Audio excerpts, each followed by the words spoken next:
¿Qué tal? Buenos días. Los saluda la profesora Sofía Miranda.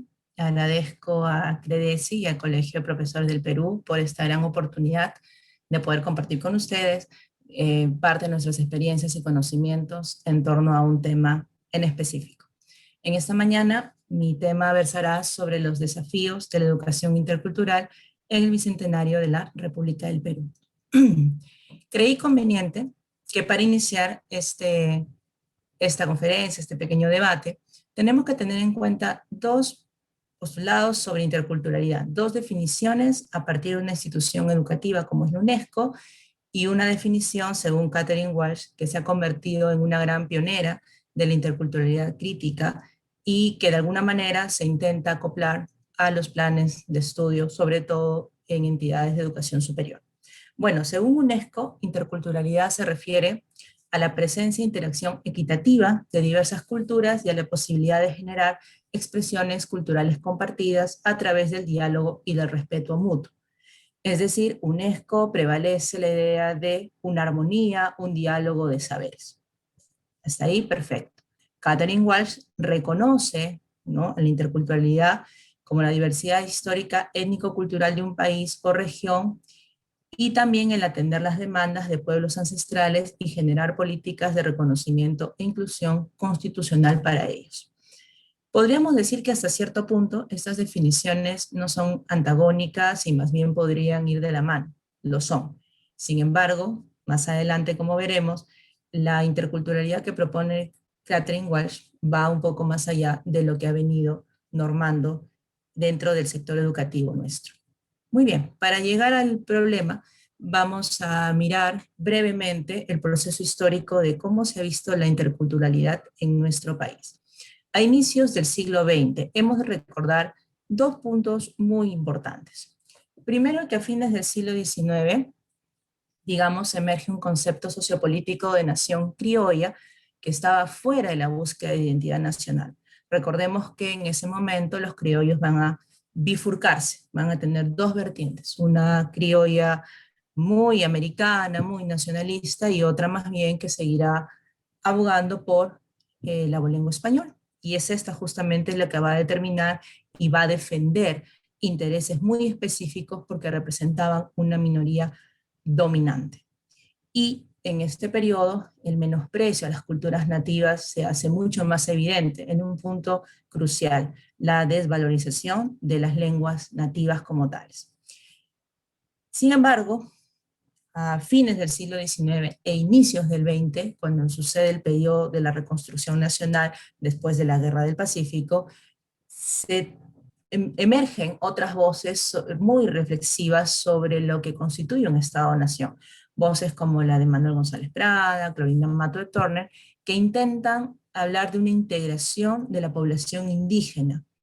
Y por eso es que recae un mayor impulso educativo en la famosa unidad nacional. La escuela empieza a ser como un espacio de reformación cultural y moral para la masa indígena. Sin embargo, esto tuvo también muchos problemas, porque si recordamos en la Constitución de 1920, promulgada por Augusto B. Leguía, prácticamente ello quedó en el papel, y lo que más se pedía era una occidentalización del indio, un blanqueamiento cultural en menosprecio de lo que había o significaba su cultura, su propia cosmovisión.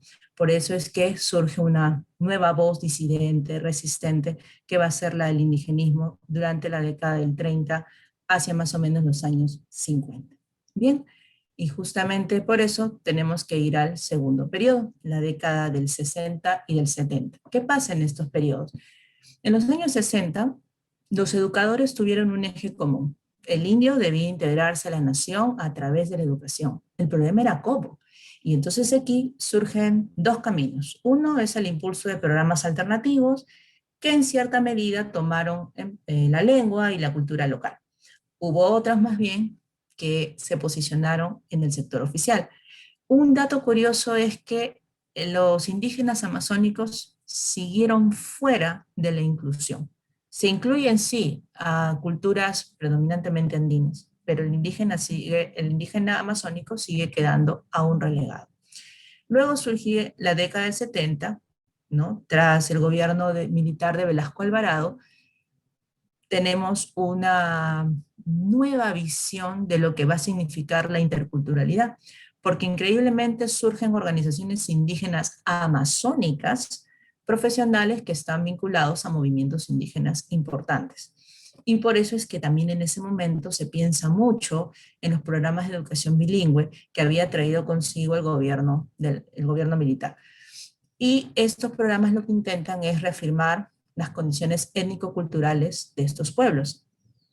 Justamente el primer proyecto educativo que plasma esta educación intercultural bilingüe fue el programa de educación bilingüe intercultural del Alto Napo, el PEBIAN, en el año 75. Entonces vemos que hay un gran impulso en ese sentido. Finalmente, en la década del 90 y en la actualidad, un cambio crucial.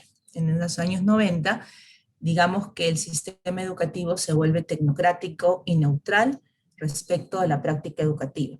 Claro, eso tiene un fenómeno importante, ¿no? El fenómeno de la globalización, del neoliberalismo, el consenso de Washington determina que la educación se va a privatizar, se va a mercantilizar y entonces se tiene una nueva meta, ¿no? El estudiante gestor, ¿no? Propia, un emprendedor nato, que tiene que ser flexible y se acomoda a los tiempos, en desmedro un poco de otros valores que se habían venido cultivando, como el de formar una mejor ciudadanía y otros valores de la época. Bueno, sin embargo, no todo fue, digamos, preciso, ¿no? Creo que lo que más ayuda también en esta década fue un marco normativo que se vislumbra en el convenio 169 de la OIT, donde, en resumidas cuentas, se expone que los pueblos originarios deben tener identidad de organización para justamente ver su propio desarrollo. Y esto es muy importante, ¿por qué? Porque determina lo que va a tratar la Ley General de Educación, la número 28094 del 2003, cuyo capítulo cuarto, está dedicado justamente a la equidad en educación. Otros aspectos normativos, se va a realizar el MOFEBI, que pretende ser un modelo curricular para la formación y profesionalización docente de la educación bilingüe. Sin embargo, cuando vino, digamos, la conferencia en Chongqing, Educación para Todos, etcétera, digamos que el modelo fue quedando relegado por los nuevos bríos de lo que significaba la educación en general. También tenemos el Formaviap, que es el programa de formación de maestros bilingües de la Amazonía peruana, ¿no? Y algunas regiones como Puno, como Amazonas, por ejemplo, avanzaron en la elaboración de sus propios currículos regionales. Interesantes sus propuestas, porque muchas de ellas van a referir postulados de Paulo Freire e incluso de la teología de la liberación de Gutiérrez, ¿no? Y finalmente, en la actualidad, la importancia que se le ha brindado o otorgado a los estudios postcoloniales, porque nos pone ahora sí en una nueva encrucijada, ¿no? Hasta lo que he venido mencionando, estábamos sumidos en una interculturalidad funcional, lo que había mencionado al inicio de mi exposición. Es decir, la interculturalidad funcional lo que intenta hacer es un diálogo armonioso, ¿no? De las culturas en general, pero Catherine Walsh sostiene que no puede haber un diálogo de ese tipo cuando tienes sociedades totalmente inequitativas, totalmente desiguales, sobre todo en perjuicio de los pueblos originarios. ¿Y por qué es importante tomar el postulado, digamos, de la interculturalidad crítica? Porque de alguna manera podríamos involucrarnos a una interculturalidad normativa que implicaría un Estado, no nación como lo pensaron hace 100 años los de la Unidad Nacional, sino más bien un Estado que responda a las características de un país multiétnico, pluricultural y multilingüe. Sobre el problema que voy a presentar, me atañe en este último punto. ¿Qué tanto se ha avanzado en la educación superior? Me atrevería a decir que muy poco. ¿Y cuál es el mayor alcance que ha tenido la interculturalidad en ese estadio de la educación peruana? Bueno, que se ha democratizado el acceso a las universidades digamos, de los grupos históricamente excluidos. Pero eso no es suficiente, porque no se han logrado cambios sustanciales de fondo. Por ejemplo, en las universidades poco se contempla en una malla curricular o en un programa curricular temas que tengan que ver con la diversidad. Por ejemplo, el respeto a la enseñanza o el respeto a las lenguas originarias para la enseñanza de la educación superior. Algunas universidades han mantenido ciertas tradiciones, pero aún es un fenómeno aún muy extraño. En la conferencia regional del año 19 en Córdoba, Argentina, se puso sobre el tapete la sinergia de saberes, y eso incluía la sinergia de saberes campesinos con el mundo académico. Y justamente ese punto llamó mucho mi atención para el problema que voy a plantear.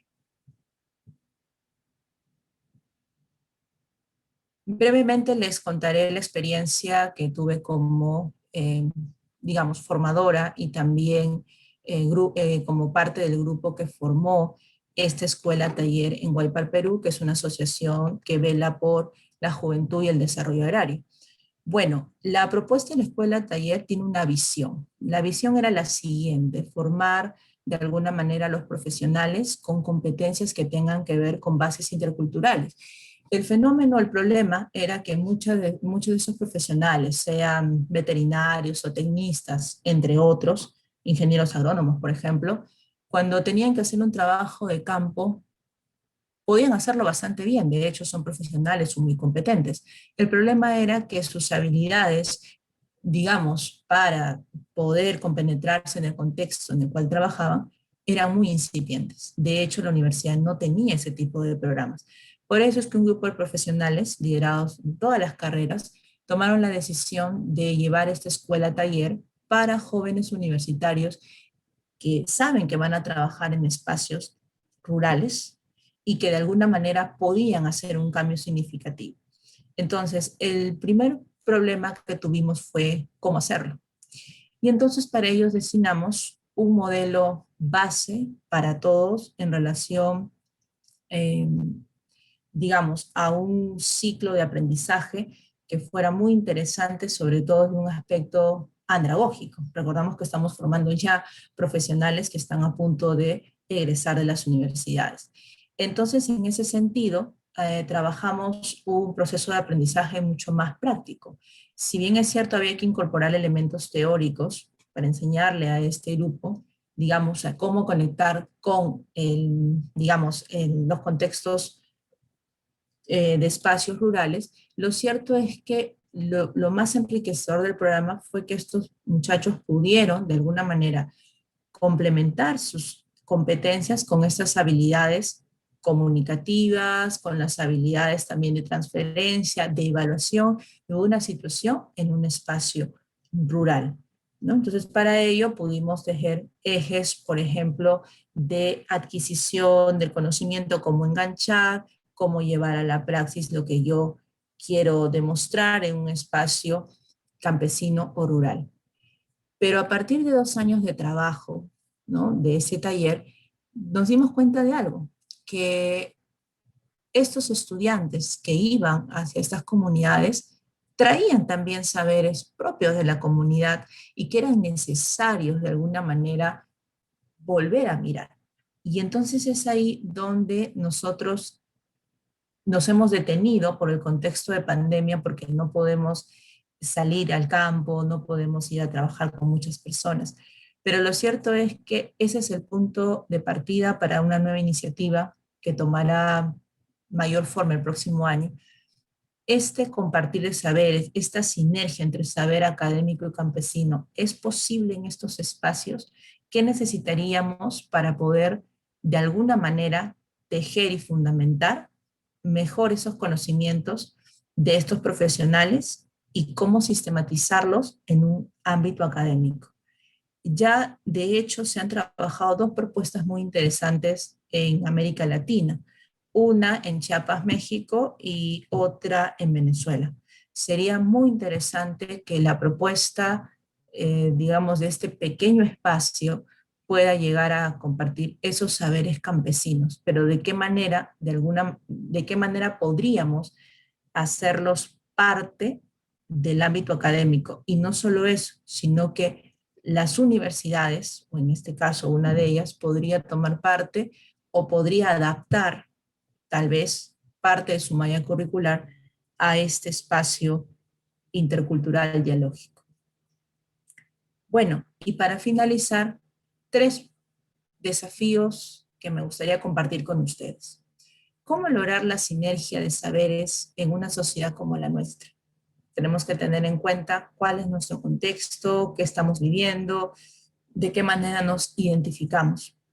Segunda pregunta, ¿cuáles son los retos de la educación superior para incorporar los saberes de la subalternidad, ¿no? Es decir, apropiarnos de otros saberes, los saberes que han quedado fuera del centro hegemónico, que en este caso es el ámbito académico universitario, y por qué apostar por una educación intercultural en la construcción y desarrollo de un país, a partir de nuestras propias experiencias y conocimientos, podríamos llegar a responder esa tercera pregunta. Muchas gracias, esa ha sido mi participación por esta vez. Hasta luego, hasta otra oportunidad.